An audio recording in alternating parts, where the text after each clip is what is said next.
నలుగురు నేరస్తులు.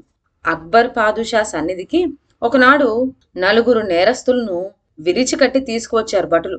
అందులో మొదటివాణ్ణి పిలిచి, చక్రవర్తి, ఇది నీకు యోగ్యమైన పని కాదు సుమా అని మృదువుగా చెప్పి విడిచిపుచ్చాడు. రెండోవాణ్ణి గట్టిగా చివాట్లు పెట్టి మందలించి పంపివేశాడు.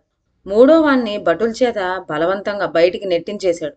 ఇక నాలుగోవాడికి చుప్పనాతికి మల్లె ముక్కు చెవులు చెక్కించి తల గొరిగించి సున్నం బొట్లు పెట్టి గాడిద మీద ఊరేగించవలసిందని కఠినంగా ఆజ్ఞాపించాడు చక్రవర్తి. ఈ తీర్పు విని సభాసదులు ఒకరి ముఖం ఒకరు చూచుకొని గుసగుసలాడుకోసాగారు.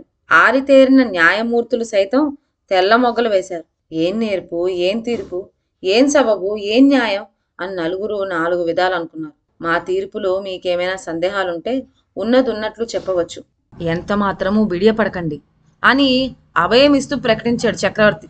అప్పుడు వారందరూ చక్రవర్తి ఎదుట చేతులు జోడించి వినయ విధేయతలతో, ధర్మమూర్తి, తమ న్యాయాన్ని మేము శంకించడం లేదు, కానీ నలుగురు ఒకే మోస్తరు నేరస్తులు కదా, ఈ నలుగురికి శిక్ష 4 విధాలుగా ఎందుకున్నదో అనే విషయం మేము గ్రహించలేకపోతున్నాం అని మనవి చేసుకున్నారు.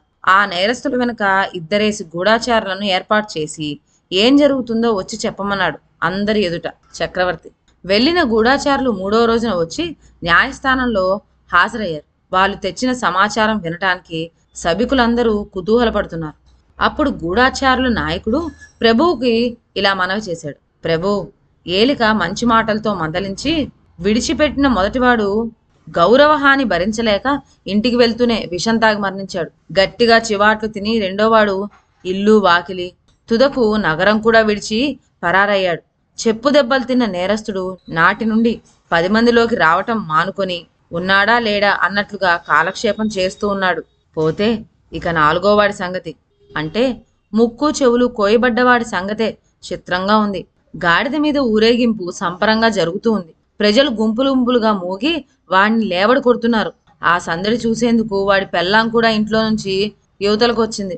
ఆమెను తన దగ్గరికి రమ్మని పిలిచి 10 మంది వింటూ ఉండగానే వాడు, త్వరగా ఇంటికి పోయి స్నానానికి సిద్ధం చేయి, ఏముంది, ఈ దుష్టులు గొడవ తీరి ఊరేగింపు అయిపోగానే కొంచెం సేపట్లో వచ్చేస్తా అని అరుస్తూ చెప్పాడు. నీచుడికి నీతి నియమాలు గాని సిగ్గు బిడియాలు కాని ఉండవు అనటానికి వీణ్ణి మించిన తార్కాణం లేదు కదా అని అందరూ ఆశ్చర్యపోయారు. ఈ వృత్తాంతం విన్న సభవారు చక్రవర్తి న్యాయ కౌశల్యానికి శిక్షా విధానానికి అబ్బురపడి పాదుషాను వేనోల్లా కీర్తించారు. ఇదండి వాళ్ళ కథ. మరొక మంచి కథతో నెక్స్ట్ వీడియోలో కలుద్దాం. అంతవరకు సెలవు. నా ఛానల్లోని కథలు మీకు నచ్చినట్లయితే నా ఛానల్ను లైక్ చేసి సబ్స్క్రైబ్ చేయండి. షేర్ చేయడం మర్చిపోవద్దు. కొత్త కథల నోటిఫికేషన్ కోసం బెల్ ఐకాన్ ప్రెస్ చేయండి. Thank you.